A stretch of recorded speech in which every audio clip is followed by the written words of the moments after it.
আজ আমার গন্তব্যস্থল হচ্ছে বললা মা কালীর দর্শন। আমরা সবাই ট্রেনে উঠে গেছি, চলো আমি তোমাদেরকে নিয়ে যাই। বন্ধুরা, বললা স্টেশনে নেমে গেছি। বললা কোনো স্টেশন নেই, এখানে শুধু অলিখিত ট্রেন দাঁড়ায় পুজোর জন্য। এই কদিন পুজোর জন্য দাঁড়াবে, ব্যাস, আর কিছু না। চলে গেলে ট্রেনের রাস্তা দিয়ে হাঁটবো, কারণ আমরা বাচ্চা নিয়ে এসেছি। এই পাথরে হাঁটতে গেলে পা হাতের ক্ষতি হয়ে যাবে। এই তো ট্রেন যাতায়াত উইজাল শুরু করে দিই। ট্রেন চললো বালুঘাটের দিকে, আমরা এর উপর দিয়ে হাঁটবো। তাই ট্রেনটা যাওয়ার পর ট্রেনের রাস্তা দিয়ে হাঁটলে তখন অসুবিধাটা হবে না, কেননা এখানে প্রচণ্ড খোয়া পড়ে আছে। এর উপর দিয়ে হাঁটতে গেলে মহিলাদের জুতো পিছলাতে পারে, তাই ট্রেন যাবে ওই রাস্তা দিয়ে হাঁটতে হবে। আর দৃশ্যটা দেখো, ট্রেন যখন যাচ্ছে আর মানুষজন দাঁড়িয়ে আছে, ভালো লাগছে দেখতে অনেক। তাই সবাই ভালো থাকো, সুস্থ থাকো। আমরা বললা যাচ্ছি আজকে। বললা স্টেশন নেমে এই রাস্তা দিয়ে যেতে হবে, আর প্রচণ্ড ভিড় বন্ধুরা। যারা বললা আসতে যাও, বালুঘাটে যে কোনো ট্রেন ধরলেই তুমি আসতে পারো, শিলিগুড়ি হোক, কলকাতা হোক, মালদা হোক, চলে আসতে পারবে বন্ধুরা। চলে এসো এবারটা বললা কালী। এই যে স্টেশনে নামলাম, আর এখানে দেখো যে ডিম ডিম সিদ্ধ হয়েছে, হ্যাঁ, আর রুটি আছে। এই যে ডিমও আছে, তাও আছে। আর কি লিখছে, আমি যদি হোটেলই হবে তাহলে ডিম কেন হবে বলো? এই যে ডিম কেন থাকবে?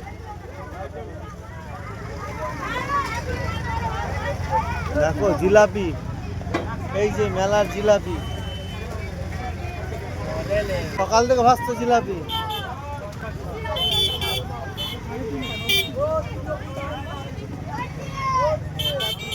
চলবেই না, জিলাপি মাছ লাগবেই।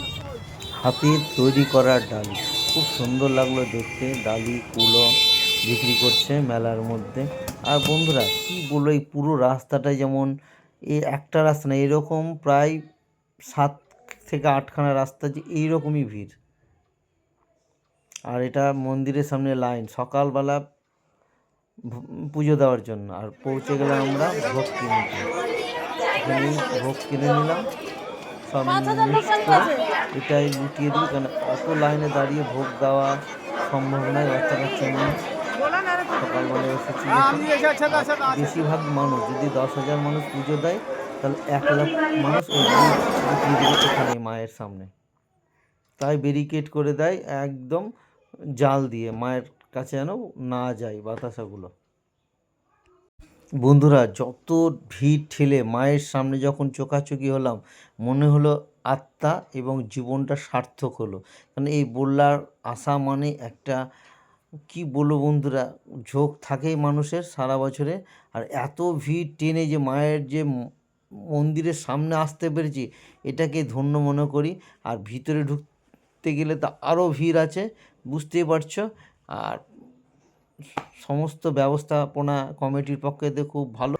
মায়ের কাছে আসার পর একটাই মনে করেছিলাম, যে আমি যখন দর্শন করেছি, আমার যে সব বন্ধুরা এখনও দর্শন করতে পারেনি, বা যারা আসতে পারোনি, বা যারা জানো না বললা সম্বন্ধে, তাদের জন্য এই ভিডিওটা।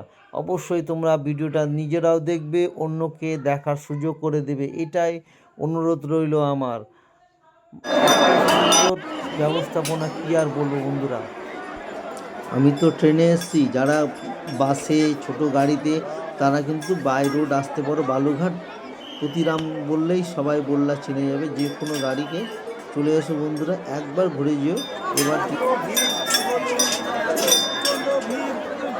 সকালবেলা 8:30 15টার মধ্যে এত ভিড় বলা যাবে না। কি বন্ধুরা, বুঝতে পারছো তো, সকালবেলা যদি এত ভিড় থাকে তাহলে সারাদিন মানে কি, 3 দিন ধরে পুজোটা চলে বন্ধুরা। শুক্রবার রাত্রে শুরু হয়েছে, আজ আমি রবিবার সকালবেলা। বিসর্জন হবে সোমবার দিন। আর দেখতে পাচ্ছ মানুষ কত হরিলুট ছিটাচ্ছে, যদি মাথায় পড়ে বুঝতেই পারছো। আর ভিড় দেখো, যেদিকে দেখো বলে বোঝাতে পারবো না। আরে দেখো, এই দেখো, এগুলো ছুটছে, এগুলো যদি মাথায় পড়ে ফেটে যাবে আস্তে। আর মায়ের কালে যদি এত ভিড় হয় তাহলে বুঝতেই পারছো আর কতক্ষণ হলে ভিড়টা বাড়বে। দুপুর হতে হতে আরেকটা ট্রেন আসবে, তখন আরেকটা অনেক ভিড় হবে, শুধু মাথায় এসে পড়বে সবার। দেখছো, দেখো দেখো দেখো দেখো, বললাম মা। এই মা সবার মনোকামনা পূর্ণ করে। চলে এসো বন্ধুরা, যার যার মনোকামনা পূর্ণ করা আছে মাকে চেয়ে নাও, সব পূর্ণ হয়ে যাবে। চলো বন্ধুরা, আরেকটা মা বললা যেখানে মেন মূর্তি তার পাশে যে ঘরগুলো আছে শুধু ঠাকুরের বললা মায়ে ভর্তি, সব মানত করা এই মূর্তিগুলো পুজো হয় একটা একটা করে। আর প্রচুর মূর্তি এখানে, তার ঢুকার চান্স পেয়ে গেলাম, তোমাদের জন্য তুলে নিলাম। দেখো মূর্তিগুলো সব বললা মা। আর পিছনে যে ঘরটা দেখতে পাচ্ছ ওটাতেও বললা মা ভর্তি আছে।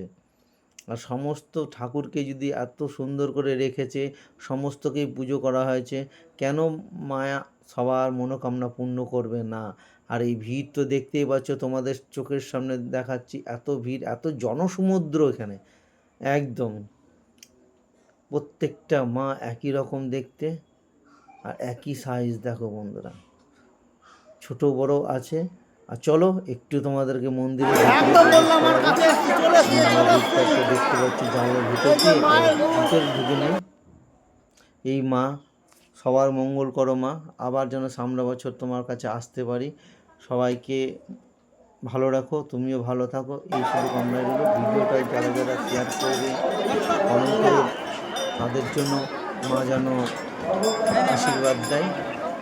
মায়ের জন্য করবে, কাউরির জন্য না, ভালোবেসে। আর ভিডিওটা যত পারো নিজেদের বন্ধু বান্ধবকে দেখার সুযোগ করে দেবে। আর শেষের দিকে এই যে অস্ত যাচ্ছে সূর্য।